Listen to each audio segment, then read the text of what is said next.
At the festival in Albania, I experienced two very distinct types of human connection right next to each other, and the difference between them taught me more than any workshop ever could have.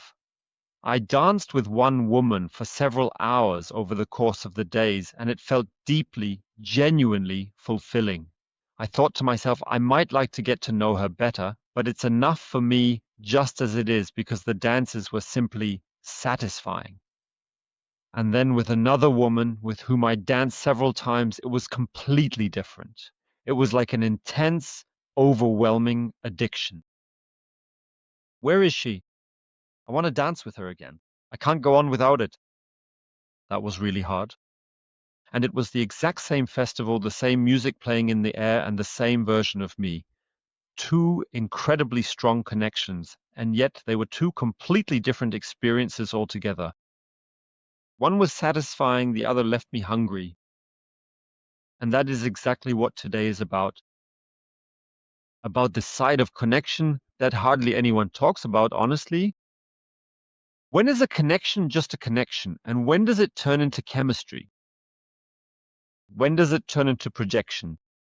And tell me, why isn't every strong connection considered a promise? I'm Eddie. Welcome to the Bachata Cafe. This is part 2 of the Connection Double episode. Part 1 from last Monday is the foundation. So if you haven't listened to it yet, go catch up on it. Let's get straight to chapter 1, focusing on connection, chemistry, intimacy, and trust. In part 1, we said that connection is the state in which two people are physically, musically, and emotionally in tune with each other. But today we're going to take that a bit further because connection isn't just beautiful, it's actually the foundation of everything. Connection can trigger something. It can open you up. It can confuse you. It can give you a feeling for those 3 minutes that you might be truly missing in your busy everyday life. And the core message of today's episode, I really want you to remember this. Not every strong connection you make is a promise. Just because a dance was intense, it doesn't necessarily mean that something has to come of it. And just because someone feels good to be around, that doesn't always mean that this person is actually emotionally available for you in the way you might hope. Just because your bodies speak so well to each other, it really doesn't mean that your lives are meant to fit together in the long run. And just because a moment you shared was, well, undeniably real, that doesn't necessarily mean it's bigger than that single moment in time. A dance can be beautiful and real, but that doesn't always mean it's meant to lead into a future together. And yet it is allowed to be beautiful. And to make that clear, we now have to cleanly separate 4 distinct things as they are constantly being mixed up. That is connection, that is chemistry, that is intimacy, and that is trust. Connection simply means we are in tune with one another. Our bodies understand each other. We truly listen to one another with care, and then we move forward together in harmony. Chemistry is, or rather, it means something like this. There is tension, there is a spark, and there is an attraction. And this, well, I'd say this unique electrical quality exists between two people. And intimacy means that I am willing to let you get much closer to me. It is not just physically, but also emotionally. I am becoming more open, and I am definitely more vulnerable with you. I am choosing to show so much more of my true self. Trust to me means that my body feels safe when I am with you, or even just around you. In the best case, all 4 come together. That is then this truly super rare, profound dance, where you no longer know exactly whether you are dancing or feeling, breathing, or simply just being present in that moment. But you have to distinguish clearly, and now you will see why, you can have a connection without any chemistry. It's like having a really good dance partner whom you just don't find attractive. You dance great together, it flows, it really flows, but there's just no spark. Yes, you can have chemistry without a good connection. You find someone attractive, there is tension, and your body reacts, but ultimately the dance just doesn't work. It's hectic, it's insecure, your bodies don't speak the same language, and you can have intimacy without maturity. It feels close, but neither can handle it. Then expectations, jealousy, drama, and withdrawal arise. And you can have trust without romantic interest. And that is the foundation for really beautiful social dances. It is safe, respectful, free. You are present without it having to become anything more. Let's move on to chapter 2. Why bachata compresses intimacy. So why is this whole distinction so important? Because bachata quickly mixes things up. And in everyday life, many boundaries are much clearer. You don't just stand closely in a stranger's arms for 3 minutes, moving to the music, breathing together, and reacting to the slightest impulses. In bachata, that is completely normal. That is beautiful, but it is psychologically intense. Because your body is constantly evaluating physical closeness. Your body evaluates touch. It also evaluates rhythm and deep synchronicity. After all, humans are fundamentally social beings who truly thrive on these essential connections. We are, yes, biologically built to read others as well. We are constantly scanning for facial expressions, tone of voice, body tension, rhythm, spacing, or distance. And even in a normal, everyday conversation, a genuine connection is formed. When two people truly align in tempo, in laughter, in energy, or even in dancing, that is much, much stronger. Because that is where synchronicity becomes physical. So you don't just think, we understand each other. You feel, we are moving together. And research supports this as well. Studies on synchronicity and dancing show the connections between shared movement, social bonding, and sometimes even attraction. Yes, that means touch conveys not just mechanical information, but emotional information as well. And I'm not saying that science proves that every intense bachata dance is love. That would be complete nonsense. But research on synchronicity, touch, and physical coupling explains very, very plausibly why such dances can feel so strongly like a genuine connection to our nervous system. Because the way bachata is danced can effectively compress intimacy. Yes, it would take months to achieve that in everyday life. It's not fake, but it's just compressed. It's just music, physical contact, eye contact, laughter, tension, synchronicity, all in 3 minutes. And these are all signals that your body normally associates with familiarity. And if you are emotionally hungry, your system can make more of it than was actually there. Let's move on to chapter 3, attraction. This can be an amplifier and also a distorter. Now attraction comes into play, yes? So what happens when you find someone attractive? You are more attentive, you notice more details, you react more sensitively, you are more open, you want the moment to be good, and you give more energy. You might also be more nervous, and that is exactly why attraction can strengthen your connection. When you like someone, you are more willing, more emotionally available, softer, more present. And if the other person is too, then that 120% connection we talked about in part 1 is created.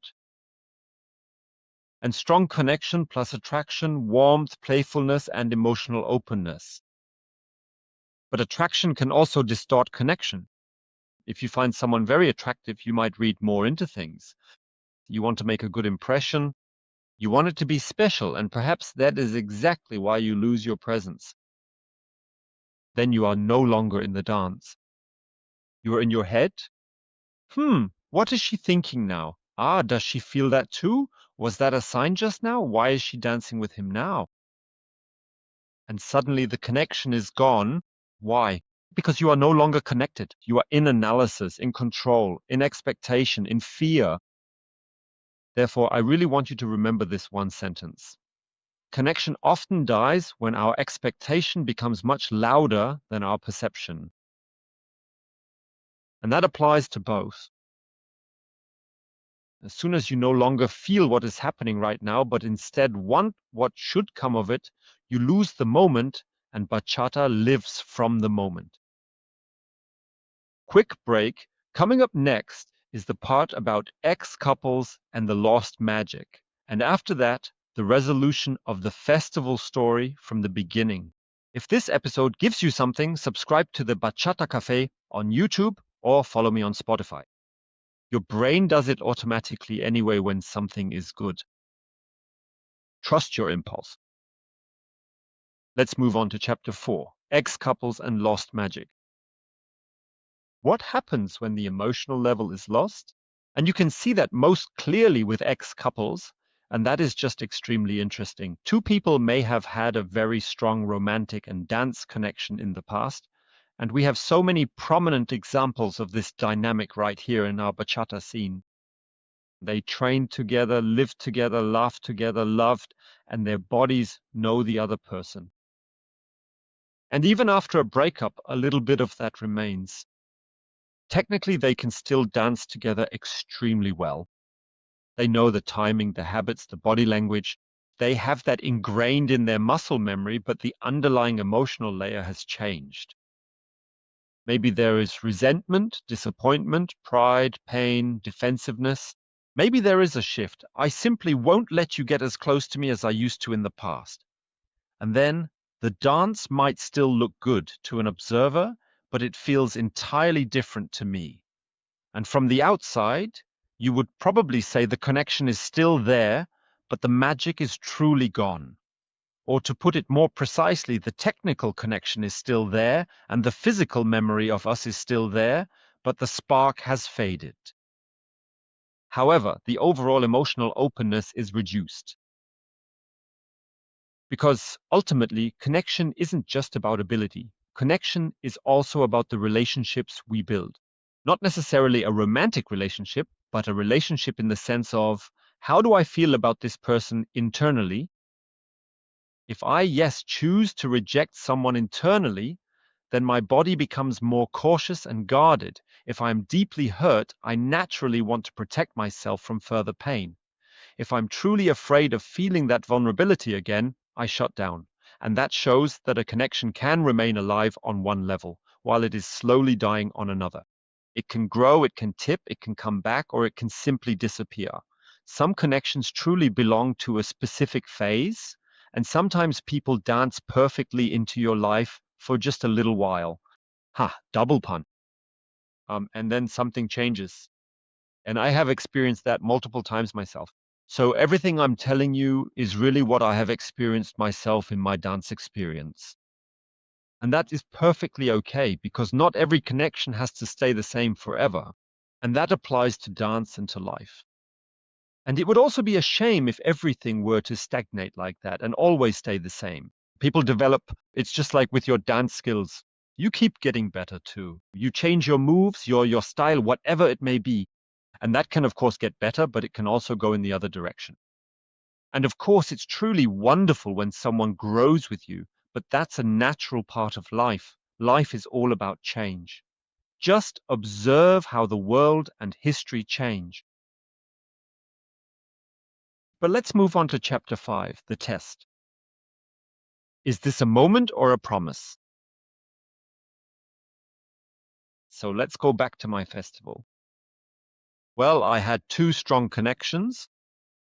One of them satisfied me and one made me hungry. What was the difference there? With the first one, the moment was enough. The dances, they just truly fulfilled me, and afterwards I was simply full, completely satisfied and deeply fulfilled. Whatever word you like, just take it. There was no searching, no circling the person like an eagle and watching from afar. It was just a simple, quiet thought. Yeah, it would be really interesting to get to know them. It felt so natural and so right in that moment. Um, but I was completely relaxed. There was absolutely no pressure at all. That was really in contrast to the other one, where my nervous system just started to hunt. Where is she? I want to again. I can't do without her. I really need this dance with her. And that wasn't even enjoying it anymore. That was really hunger. And a classic dance crush. So whoever listened to episode 5 will recognize the pattern immediately. And that is the test in practice, yes. Because real connection, it satisfies. It doesn't make you addicted. Addiction makes you hungry, but real connection becomes calmer when this whole rush falls away. But addiction gets stronger. And whoever has listened to episode 8 will recognize exactly this pattern again. I experienced it myself at the festival. That's why you have to ask honestly after an intense dance, what was really there? A nice dance? Was it attraction? Real emotional connection? Some moment where it flowed? Is it a projection, a need, a fantasy? It is not about over-analyzing the moment, but rather doing so that you do not lose yourself. Because bachata is an emotional amplifier. It doesn't just bring something new into you, it also brings something out of you. If you are open, it amplifies your openness. If you are insecure, it amplifies your insecurity. If you feel lonely, it can amplify longing. If you feel secure, it amplifies trust. That is why the same dance doesn't feel the same for two people. One thinks, wow, that was a nice dance. The other thinks there was magic. One was in the flow, the other was already caught up in some story in their head, probably already married with children for 10 years. And that is exactly where connection becomes dangerous. Not because connection is bad, but because people sometimes handle meaning immaturely. They feel something and they want to possess it. And they experience closeness and turn it into a claim. They feel attraction and expect reciprocity. But a truly mature connection means I can simply enjoy an intense moment without feeling the need to control it immediately. Yes, that was nice. Yes, that was certainly intense. Yes, there might have been some attraction, but I don't build a whole story out of it before reality actually confirms it to me. And reality beats feeling. Not because feeling is unimportant, but because the feeling is a snapshot. Reality shows itself through behavior. Does the person seek contact? Do they want to dance again? Do they approach you? Does interest arise outside the dance floor? Is there real consistency? Is there respect? Is there genuine curiosity? Or was it just a beautiful dance? Both are okay, but you shouldn't confuse them. And even if more comes of it, then the rule is the dance shows the potential. Everyday life decides whether it is really there. And that was the core message of episode 9, and it applies here one-to-one. Very important. This does not mean that you cannot have attraction. Of course, you are allowed to find someone attractive. Of course, dating can certainly come from bachata, but during the dance, genuine connection requires your full presence. Afterwards, you can be clear. Afterwards, you can say, hey, I like dancing with you. Let's go grab a coffee. But in the dance itself, it's not about possessing the person. Ultimately, it is all about creating something meaningful together as a team. And that's why we come to chapter 6 with boundaries and maturity. And that is exactly why boundaries are so important, because many people think boundaries destroy connection. But the opposite is true, because a good boundary makes the connection stronger. Why? Because safety is created. Because if I know that my no is respected, my yes can become more genuine. If I know that you won't steamroll me, I can open up more. If I know that closeness doesn't automatically mean pressure, I can enjoy closeness. And that applies especially in bachata because closeness is quickly misunderstood. A close dance is not an invitation to everything. A smile is not a promise. A good connection is not a claim of ownership. A sensual moment is not permission to ignore boundaries. Mature dancers truly understand this. Immature dancers often use connection to force meaning. Mature dancers, however, let meaning emerge naturally, and that is a huge difference. And sometimes this mirror shows you things you really don't want to see. For example, I cannot enjoy closeness without wanting to possess it. Or I become hard when I feel vulnerable. Or I confuse attraction with a real connection. Or I dance to be seen, not to feel. Or I only let myself get involved if I have control. These are uncomfortable realizations, but they are valuable. Because when you recognize them, you can grow as a dancer, as a person, as a partner. And perhaps that is the deeper meaning of connection. It doesn't just show how well you are connected with others. It shows how well you are connected with yourself.